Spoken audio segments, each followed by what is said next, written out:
नमस्कार दोस्तों, स्वागत है आपका हमारे YouTube channel study political science में। आज का हमारा नया टॉपिक है जर्मी बेंथम। आज हम बेंथम के बारे में बात करेंगे।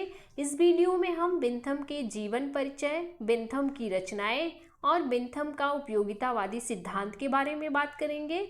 और नेक्स्ट वीडियो में हम बेंथम की राज्य संबंधित जो सिद्धांत दिए हैं उसके बारे में बात करेंगे और बेंथम की आलोचनात्मक जो विवरण दिया गया है उसके बारे में बात करेंगे। तो चलिए वीडियो को शुरू करते हैं और हम देखते हैं बेंथम का सबसे पहले जीवन परिचय। तो देखते हैं, जर्मी बेंथम ब्रिटेन का रहने वाला था। 19वीं शताब्दी में बेंथम का नाम महत्वपूर्ण विचारकों में लिया जाता है। बेंथम जो कि उपयोगितावादी एक विचारक हैं, चूँकि उपयोगितावादी दर्शन का क्रमबद्ध रूप में प्रतिपादन सर्वप्रथम डेविड ह्यूम ने किया था। उपयोगितावादी बेंथम जो है उपयोगितावादी विचारक है, लेकिन माना जाता है कि डेविड ह्यूम जो है वो सर्वप्रथम इसको क्रमबद्ध रूप में या सुव्यवस्थित रूप में इसको डेविड ह्यूम ने उपयोगितावादी सिद्धांत को दर्शाया था। उपयोगितावादी सिद्धांत के 3 प्रसिद्ध विचारक हैं, जिसमें सबसे पहले जर्मी बेंथम को हम देखेंगे, दूसरा जेम्स मिल और तीसरा जॉन स्टुअर्ट मिल के बारे में बात करेंगे। तो चलिए आगे बढ़ते हैं, देखते हैं। 15 वर्ष की अवस्था में क्वींस कॉलेज में इसने अपनी स्नातक की पढ़ाई की। स्नातक इसने क्वींस कॉलेज में किया था। इसने लिंकन इन बैरिस्टर की पढ़ाई की। बेंथम ने लॉ की पढ़ाई की हुई है और आगे हम देखेंगे 1772 ईस्वी में वकालत करने के पश्चात इसने विधि शास्त्र और न्याय शास्त्र के क्षेत्र में कार्य किया। बेंथम जिसने बैरिस्टर यानी वकालत की पढ़ाई की हुई है, तो यह जो इसका आगे का कार्य है वह विधि शास्त्र और न्याय शास्त्र के आधार पर है। आगे हम देखेंगे बेंथम की क्या रचनाएं हैं। तो चलिए देखते हैं बेंथम का क्रमबद्ध रचनाएं शुरू से। सबसे पहले बेंथम की रचना है फ्रेगमेंट ऑफ गवर्नमेंट, जो 1776 ईस्वी में प्रकाशित होती है। इसका जो ये कानून व्यवस्था को सरल और बोधगम्य बनाने के उद्देश्य से इस किताब को बेंथम ने लिखा था। वह चाहता था जो कानून व्यवस्था है उसको सरल बनाया जाए और उसको बोधगम्य बनाया जाए। दूसरी किताब है डिफेंस ऑफ यूसरी, जो कि 1787 ईस्वी में प्रकाशित होती है। और बेंथम की तीसरी किताब an introduction to the principles of morals and legislation 1789 ईस्वी में प्रकाशित होती है, जो कि उपयोगितावाद के सिद्धांत पर आधारित है। यह सबसे यूँ कहेंगे कि बेंथम की सबसे महत्वपूर्ण किताब है और यह उपयोगितावाद के सिद्धांत पर आधारित है। अब हम इसी क्रम में चौथी बुक बेंथम की देखेंगे। चौथी बुक में the principle of international law, इसके बारे में यहाँ वर्णन करता है। 5वीं बुक है ए theory of punishment and reward, जो कि 1802 ईस्वी में प्रकाशित होती है। और 6वीं बुक है जो एसे ऑन पॉलिटिकल टैक्टिक्स, जो कि 1791 में प्रकाशित हुई है। और 7वीं बुक है बेस्ट मिनिस्टर रिव्यू, जो कि 1824 ईस्वी में प्रकाशित हुई है। यह एक समाचार पत्र है जिसमें बेंथम और मिल दोनों ने मिलकर इसे उपयोगितावाद पर अपना समाचार पत्र निकाला था। यानी कि उपयोगितावाद पर यह एक न्यूज़पेपर है जिसको जेम्स मिल और बेंथम दोनों ने मिलकर इसको निकाला हुआ है। आगे हम देखेंगे सेबाइन ने बेंथम को क्या कहा है। सेबाइन बेंथम को कहता है दार्शनिक आमूल परिवर्तनवाद, दार्शनिक उग्रवाद, यानी वह बेंथम को इसका प्रणेता मानता है। वह कहता है बेंथम आमूल परिवर्तनवादी दार्शनिक है और उग्रवादी दार्शनिक है। वो क्यों है वो आगे देखिए, क्योंकि इसका यह कारण है कि ब्रिटेन में प्रचलित तात्कालिक अमूर्त विचारों का खंडन व प्राकृतिक अधिकारों की जगह वैधानिक अधिकारों व संस्थाओं में आमूलचूल परिवर्तन का इसने समर्थन किया है। जो उस समय वहाँ ब्रिटेन में जो प्रचलित परंपराएं थी। लोग सामाजिक समझौते पे बात करते थे, प्राकृतिक अधिकारों की बात करते थे, दैवी शक्ति की बात करते थे। उसका इसने खंडन किया है अपने विचारों में और बताया है ऐसा कोई आधार नहीं है जो ईश्वर के विश्वासों पर बनाई गई हो, ऐसा कुछ भी रियलिटी नहीं है। तो चलिए देखते हैं बेंथम का उपयोगितावाद का सिद्धांत, जो सबसे इम्पॉर्टेंट है बेंथम का टॉपिक। तो देखेंगे बेंथम क्या कहता है अपने उपयोगितावाद सिद्धांत में। तो सबसे पहले देखते हैं, उपयोगितावाद बेंथम के चिंतन तथा विचारधारा की आधारशिला है, जिसमें बेंथम ने उस समय प्रचलित नैतिकता की धाराओं का खंडन किया हुआ है। उपयोगितावाद नैतिकता तथा मानवीय जीवन पर आधार इसका बनाया है। यानी अभी हमने इससे पहले आपको बताया कि वहाँ उस समय जो प्रचलित नैतिकता की बात की जाती थी, ईश्वर की बात की जाती थी, सामाजिक समझौते की बात की जाती थी, प्राकृतिक विधियों की जो बात की जाती थी, उसी का इसने खंडन करते हुए अपनी विचार को रखा है। इसी को ही यहाँ उपयोगितावाद के सिद्धांत में सम्मिलित करता है। तो बेंथम बताता है कि यहीं पर बेंथम ने ईश्वरीय इच्छा, प्राकृतिक विधि, सामाजिक समझौते आदि को व्यक्ति को सिर्फ ये कल्पना मानता है, इसको यहाँ हकीकत नहीं मानता।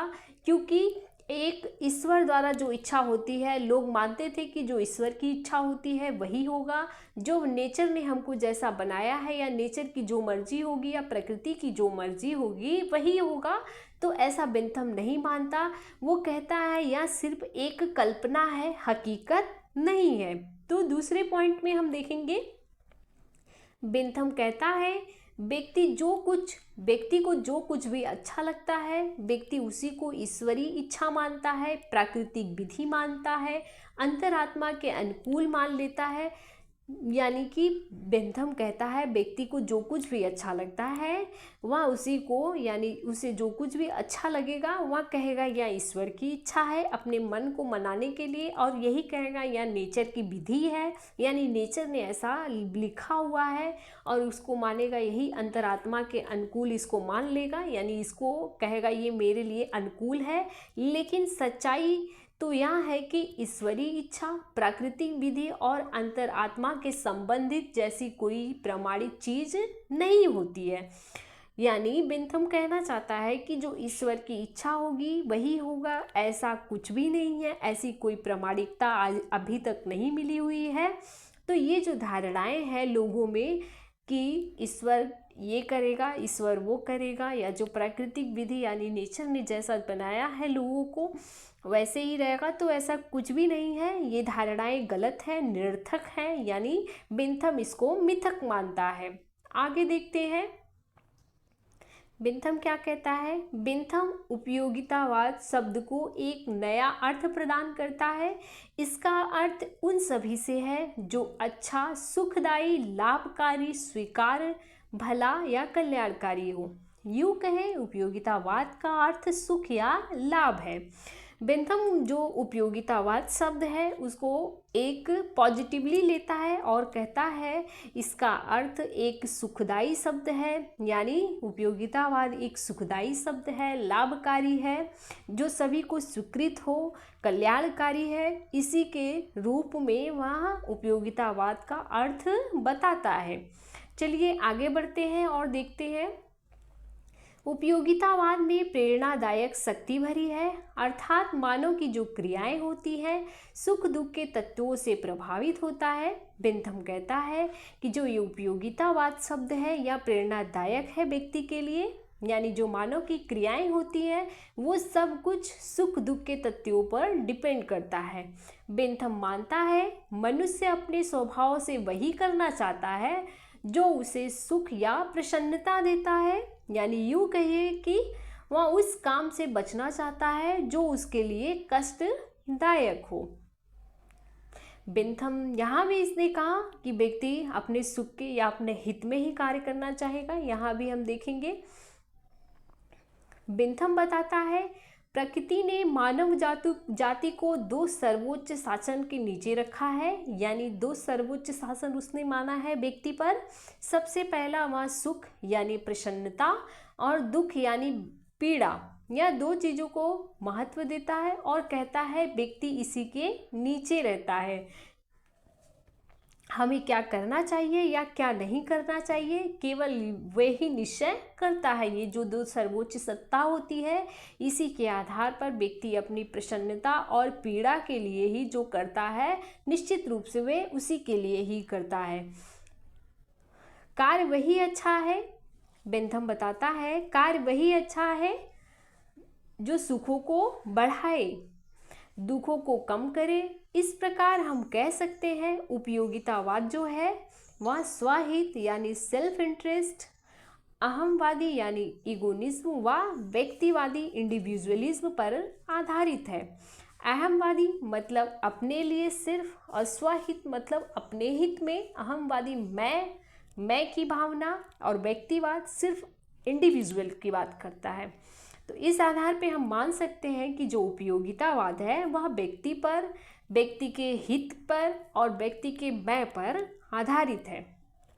चलिए आगे देखते हैं बेंथम ने क्या कहा है। बेंथम कहता है सुख और दुख की गणितीय सूत्र का प्रतिपादन करता है। बेंथम इसका एक गणितीय सूत्र निकालता है, यानी इसका सूत्र बनाता है, और वह कहता है कि सुख मात्रात्मक होते हैं ना कि गुणात्मक। मात्रात्मक मीन्स जिसको नापा तौला जा सकता है, जिसकी गिनती की जा सकती है, जिसकी गणना की जा सकती है, ना कि गुणात्मक। वह इसे गुणात्मक नहीं मान सकता। गुणात्मक मीन्स होता है जिसकी तुलना नहीं, जैसे उसको गिना नहीं जा सकता है, उसकी काउंटिंग नहीं कर सकते, तो यह सुख को अनकाउंटेबल मानता है, यानी उसे कहता है यह मात्रात्मक है, अतः उन्हें मापा जा सकता है, यानी सुखों का वस्तुनिष्ठ मापन संभव है, ऐसा बेंथम बताता है। वह कहता है इसको हम माप तौल सकते हैं, गिन सकते हैं। तो सुखों के मापन के लिए बेंथम ने सुख कलन या आनंद मापक पद्धति, जिसको फेल्सिफिक या कैलकुलेशन इसको मानता है, इसका नाम इसको देता है इस मापन पद्धति का। और यह कहता है कि यह 7 आधारों को ध्यान में रख के अपने सुख और दुख के मापन की जो प्रक्रिया होती है उसको कर सकते हैं। तो वहाँ 7 क्या है आधार, जिसके आधार पे व्यक्ति अपने सुख और दुख की गणना कर सकता है। तो सबसे पहला है तीव्रता, दूसरा है अस्थायित्व, तीसरा है निश्चितता, चौथा है निकटता, पांचवा शुद्धता, और छठा उत्पादकता, और सातवां विस्तार है। इसी के आधार पे व्यक्ति बताता है, बेंथम बताता है कि व्यक्ति के सुख और दुख की गणना की जा सकती है।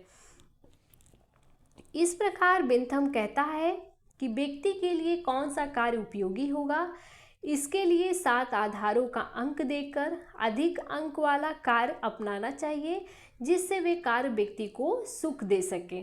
अब देखेंगे ये जो 7 अंक इसने इस पर दिए हैं, वह कहता है अगर आप किसी कार्य को करने जा रहे हो तो आप उसके आधार को देखो।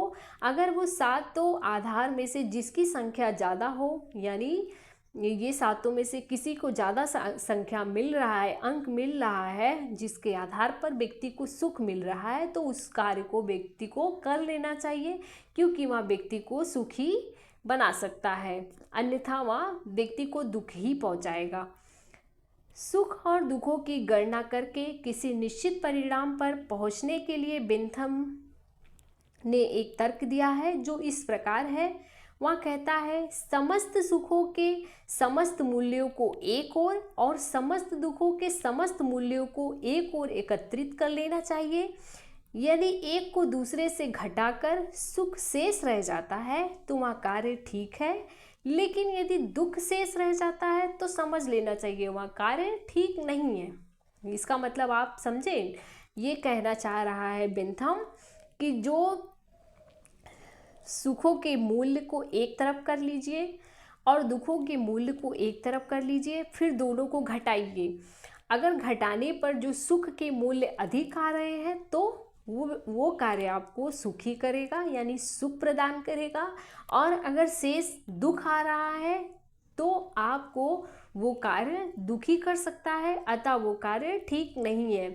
तो इसी आधार पर जो बेंथम है वह कहता है, इसी आधार पर अधिकतम लोगों के अधिकतम सुख को भी लागू किया जा सकता है। आइए आगे बात करते हैं। बेंथम कहता है, वह एक उदाहरण देता है, उदाहरण के आधार पर हम समझेंगे।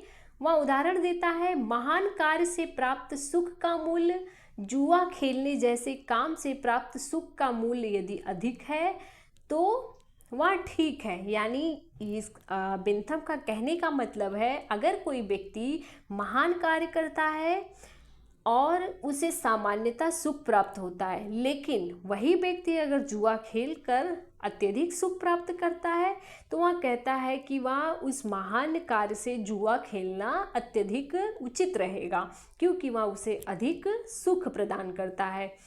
आगे इसी बात को लेकर आलोचना भी होता है, जो नेक्स्ट वीडियो में हम बेंथम की आलोचना का ढेर सारा उदाहरण भी देखेंगे कि किन किन लोगों ने बेंथम की किस प्रकार से आलोचना की है उसके उपयोगितावादी सिद्धांत पर। चलिए पहले इसको देख लेते हैं। कानून निर्माण के क्षेत्र में भी यह देखना चाहिए कि निर्मित कानून के सुख दुख में किसकी संख्या अधिक है। यदि सुख के पक्ष में है तो नागरिक के लिए जो निर्मित कानून है वह सुखदायक होंगे, अन्यथा दुखदायक होंगे। वह कानून निर्माण के भी क्षेत्र में यही बात लागू करना चाहता है और लोगों को बताता भी है कि एक राज्य में अगर कानून बन रहा है तो उस कानून को सबसे पहले देख लेना चाहिए और उसके सुख दुख की गणना कर लेनी चाहिए। यदि सुख की संख्या अधिक होती है तो मान लीजिए वो कानून लाभदायक होगा, या यूँ कहे वो कानून फलदायक होगा। अन्यथा अगर दुख की संख्या उसमें अधिक होती है तो वो नागरिक को दुख देगा, इसलिए उसे राज्य में लागू करना उचित नहीं है। आगे देखेंगे जो कि हमारा लास्ट पॉइंट है। बेंथम सामाजिक सुख को भी अत्यधिक महत्व देता है। वह कहता है कि उपयोगितावाद अधिकतम लोगों के अधिकतम सुख पर आधारित है। यानी बेंथम कहना चाहता है कि जो उपयोगितावाद है इससे हम अधिकतम लोगों के अधिकतम सुखों को प्राप्त कर सकते हैं। इसी के आधार पर बेंथम की जो है उपयोगितावाद फेमस है। तो हमारा वीडियो यही समाप्त होता है। नेक्स्ट वीडियो में हम आपको बेंथम के राज्य सिद्धांत और बेंथम की आलोचना और मूल्यांकन के बारे में पढ़ेंगे। चलिए, थैंक यू सो मच।